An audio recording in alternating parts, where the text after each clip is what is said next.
The government has been experimenting on people around the Tri-Counties for generations. Everyone it has tested on has mysteriously died or disappeared, except for one man. His name is Patch, and he's still alive to tell the story that they don't want told. Check out my short horror story called The Plant on Amazon now. We all get by with a little help from our friends. This episode of Horrible Writing, that will never work. You can't publish this, seriously? Don't. Oh my God, that's really that's bad. You probably should find other hobbies. You ever learn how to spell? Stop. Well, you don't bother. I've seen better papers. Do you really want to do And my third grade, give it up.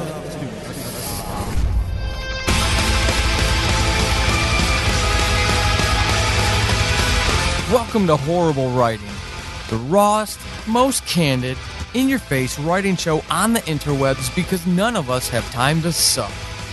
Let's do this.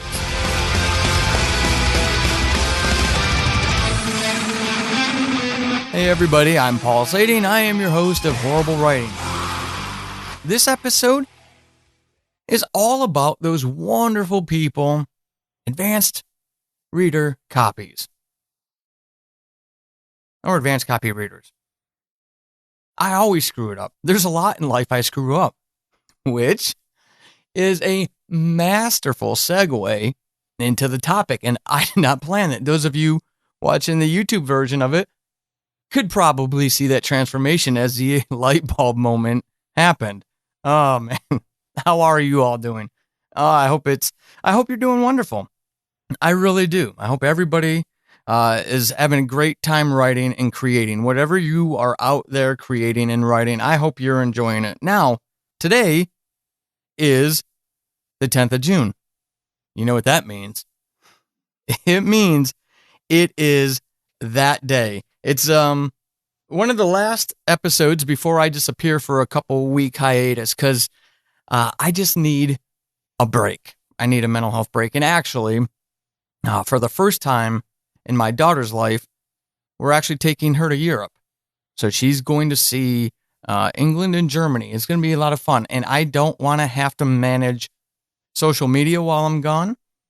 And I don't want to feel like I have to respond to things or I have to make that decision to respond to things or not while I'm gone. I just want to decompress and spend time with my family.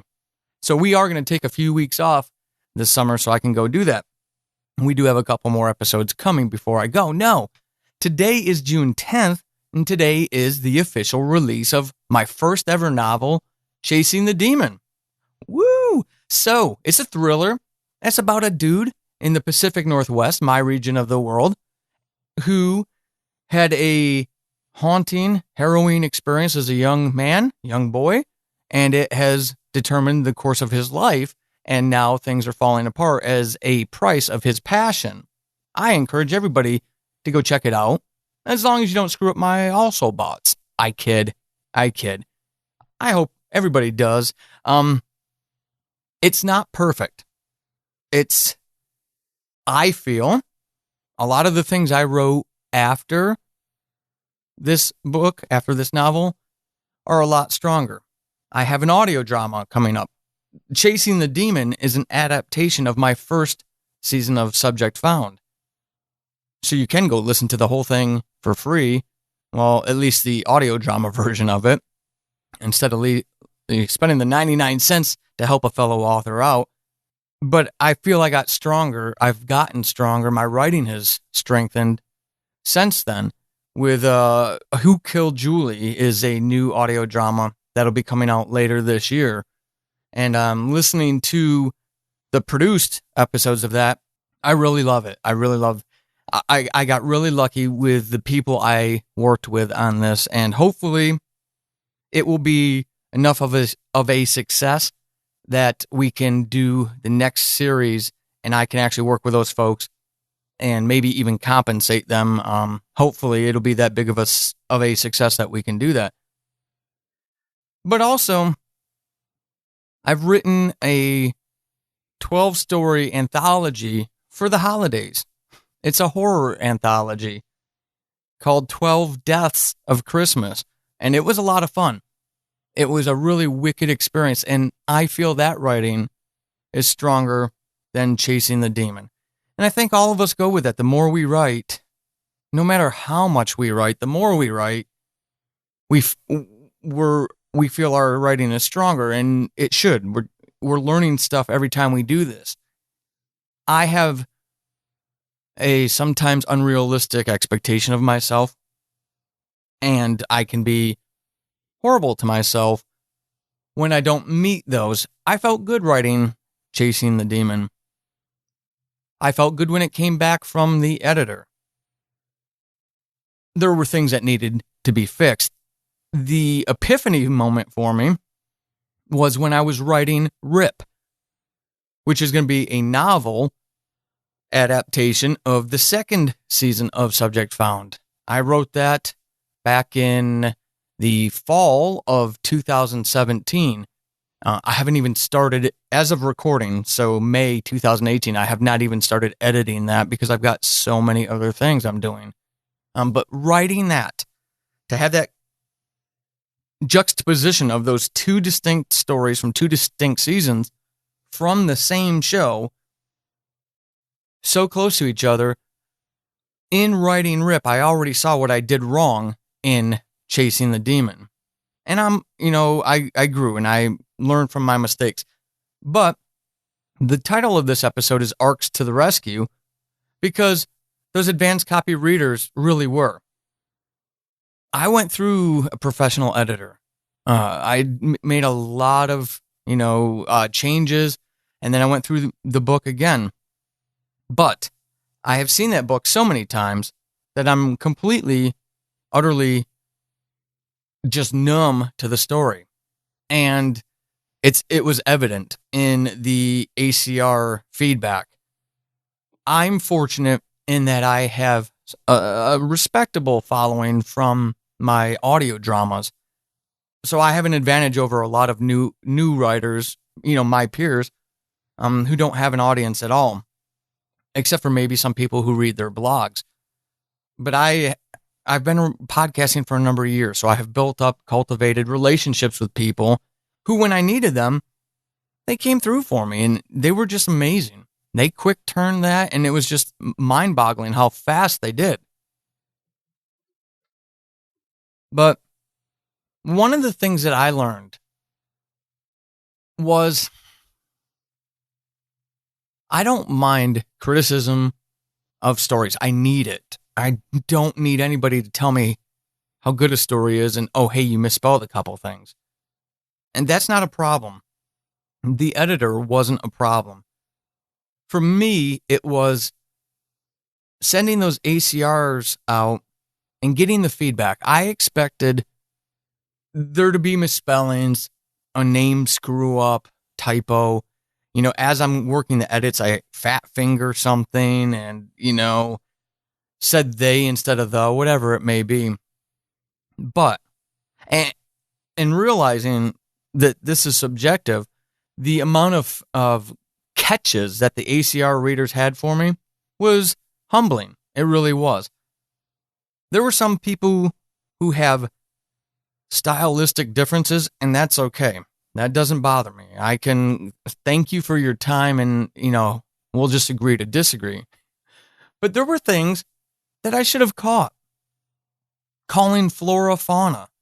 I just, words that weren't there that should have been there. Leaving a stray W. Who leaves a stray W in a sentence? And this was something that I already have on Amazon, not live, which is an advantage of pre-orders, which I'm going to talk about in a future episode.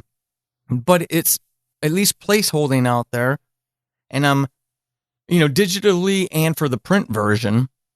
But this is something I felt was very close to being ready. And then getting that ACR feedback, I realized I need to step up next time around. I need to do a better job after the professional editing, with those ACRs. Like, get the professional editing done, get that thing primed and ready for ACRs, for those readers, and then give them the time to go through it. And then when they're done, come back with a pre-order. I'm always going to do a pre-order, I think. We will see how this fleshes out in Amazon.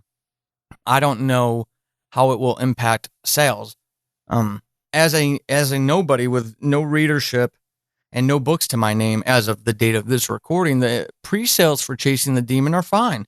They're consistent. They're very small, but it's almost every single day of the week I'm selling a book or a couple of books.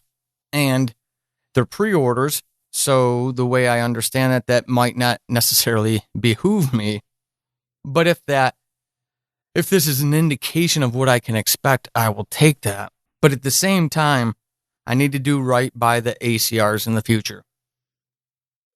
The neat thing is they saved me. None of them complained. None of them. There are a few people who did not come through like they said they would. Now, seeing the feedback that I did get, I can't really fault them. I'm not happy with myself. Those of you watching the video feed may have just seen that in my face. I expect professionalism out of people I work with, even if it's a passion project. But trust me, I expect that out of other people because I have higher standards for myself. So this past week of working through those ACRs has not been a fun week for me. I've learned to temper it, to punch through and just grow. I'm moving on. I did my last ACR edit this morning, in fact, and I'm moving on. I've learned I'm not Hemingway. I'm not Stephen King. I'm not even people who write 50 books of something or another. I am me, and I'm going to learn, and I'm not stopping because this is it, right? This is the dream that I've been wanting to do for many years before I started the show.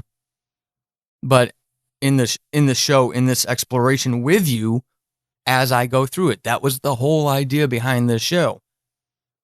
And then, the interview series is just one killer benefit of this, being able to talk to the wonderful people I've been able to talk to. So you're seeing this stuff at, as live as we can do it in this format and going through it in my effort to help you not repeat what I have done and what I do. So look at your timeline, plan out your year, your 2 years, your 5 years. Look at your production schedule. Think about pre-orders or not. But even then, make sure that you're giving yourself a fair shake, that you're not rushing things, that you're not so busy on this, on all the things coming, that you're not focusing on this. These are all things that I could have done better, and I will do better in the future. The neat thing is that these wonderful readers saved me. Not only did I get the feedback, but I got tools out of this. Like literally, Elsa gave me she is an accountant by trade, and she works with spreadsheets all day, and to help herself, give me feedback and catch mistakes, developed a spreadsheet, and I asked her, can I use that going forward in the future now for other books with other readers? And she was, of course, a wonderful soul who said yes. So there's benefits. Do it. There's so many benefits to this. Get those other eyeballs on this. You're still going to get those reviews, those type of reviewers who just want to crap on somebody else's creation. I expect that. I know, without being able to ever prove it, I know that I'll have less critical feedback because ACRs saved me. They came to the rescue. So thank you. If you are an advanced copy reader to anybody, thank you for doing that to them, for helping them make it better than it was before. But especially to those of you who helped me, you saved me 1,000 times over. And it really means a lot. And hopefully I don't scare them away when I need. advanced readers for 12 Deaths of Christmas. We'll see. So think about that. Look at your timeline. Look at when you hope to publish and what you hope to achieve. Consider that advanced reader schedule and what you want out of them, because they may surprise you with how much they're able to pick up on and how wonderfully they do it and how seriously they take it. Until that next episode, I would like to ask you, of course, as always, leave a rating and review for the show. If you're an author and you want to be interviewed, if you're a poet, a screenwriter, an audio dramatist, and you want to be interviewed, head over to paulsading.com, click on the contact tab, reach out to me, and let's have a conversation. Pitch me a theme already. That would behoove you, and that way I don't have to go back and forth and maybe take too long to get to you. Something to do. If you do want to help me, patreon.com/Paul Sading. You get all my audio dramas, and depending on your donation level, you might get an exclusive audio drama as well. Monthly stories and things like that, even outside of my audio drama season. Now, the next episode is going to be a really cool one. I'm going to interview Paul Bay of the Black Tapes and Big Loop podcasts. Both of them, Black Tapes, the Big Loop. A great horror writer, a really great guy. It was a great conversation. We're going to talk about building empathy. Very, very relevant topic in this day and age, wouldn't you say? I'm looking forward to that. So make sure you tune in for the next episode for that. And until then, keep being epic. This has been Horrible Writing, and hopefully after this episode, you suck less than you did at the beginning. I am Paul Sading, your host extraordinaire. You can find me over on the Twitterverse @WritingHorrible and over at paulsading.com/horrible-writing. Until next time, suck less.